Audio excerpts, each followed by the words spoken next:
মানুষ বড়ই অদ্ভুত, যে চলে যায় তাকে বেশি মূল্য দেয়, আর যে শত অবহেলা পেয়েও থেকে যেতে চায় তাকে মূল্য দেয় না।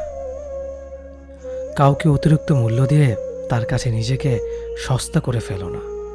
নিজের মূল্যটা ধরে রাখার জন্য হলেও কখনো কখনো কঠোর হওয়া খুব দরকার, কারণ সবাই অতিরিক্ত মূল্য পাওয়ার মর্যাদা বোঝে না। ভালো থাকতে হলে মাঝে মধ্যে একটু নিষ্ঠুর হতে হয়। যে তোমার বিশ্বাস ভেঙেছে তাকে তুমি ধন্যবাদ দাও, কারণ সে তোমার চোখে আঙুল দিয়ে দেখিয়ে দিয়েছে সবাই বিশ্বাসের যোগ্য না। স্বার্থপর মানুষগুলো সফল হতে পারলেও সুখী হতে পারে না। বুঝতে শিখুন কে সময় নিয়ে আপনার সাথে কথা বলে, আর কে সময় পেলে আপনার সাথে কথা বলে। পৃথিবীতে কঠিন বাস্তবের মধ্যে একটি বাস্তব কথা হলো, মানুষ যখন সফলতার দ্বার প্রান্তে এসে পৌঁছায় আর তখনই প্রিয় মানুষটি হারিয়ে যায়।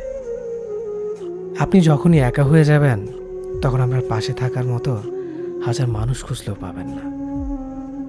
আপনার একাকিত্ব আপনাকে একাই বহন করতে হবে, আর এই সময়টুকুতে আপনি যা শিখবেন পৃথিবীর আর কোথাও আপনি তা শিখতে পারবেন না। সম্পর্ক যদি মন থেকে হয় তাহলে ভাঙতে চাইলেও ভাঙবে না। সম্পর্ক যদি স্বার্থ দিয়ে হয় জুড়তে চাইলেও জুড়বে না। নিজেকে এমনভাবে তৈরি করো যে তোমাকে ছেড়ে চলে গেছে সে যেন তোমার জীবনে ফিরে আসার জন্য আফসোস করে। জীবনে যখন দুঃখ আসে সবাই তখন পর হয়ে যায়, কেউই পাশে থাকে না। প্রতিটা মানুষই বহুরূপী। আমরা একজনকে ঠিক ততটুকুই চিনতে পারি যতটুকু সে আমাদের সামনে তুলে ধরবে। প্রিয় মানুষের সাথে কথা না বলে থাকাটা সত্যিই খুব কষ্টের। সব সহ্য করা যায়, কিন্তু প্রিয় মানুষের অবহেলা সহ্য করা যায় না। ভালোবাসার মধ্যে নিজের সম্মানটা বেশি গুরুত্ব দেওয়া উচিত, কারণ অনুভূতির চেয়ে সম্মান বেশি গুরুত্বপূর্ণ। নিজের দুর্বল জায়গাটা কখনো কারো কাছে তুলে ধরতে নেই, কারণ একটা সময় আসবে যখন তোমার দুর্বল জায়গায় তার কাছে তোমাকে আঘাত করার সবচেয়ে বড় অস্ত্র হবে। অনুভূতি, ভালোবাসা, মায়া এগুলো যত কম প্রকাশ করবেন মানুষ আঘাত করার সুযোগ তত কম পাবে।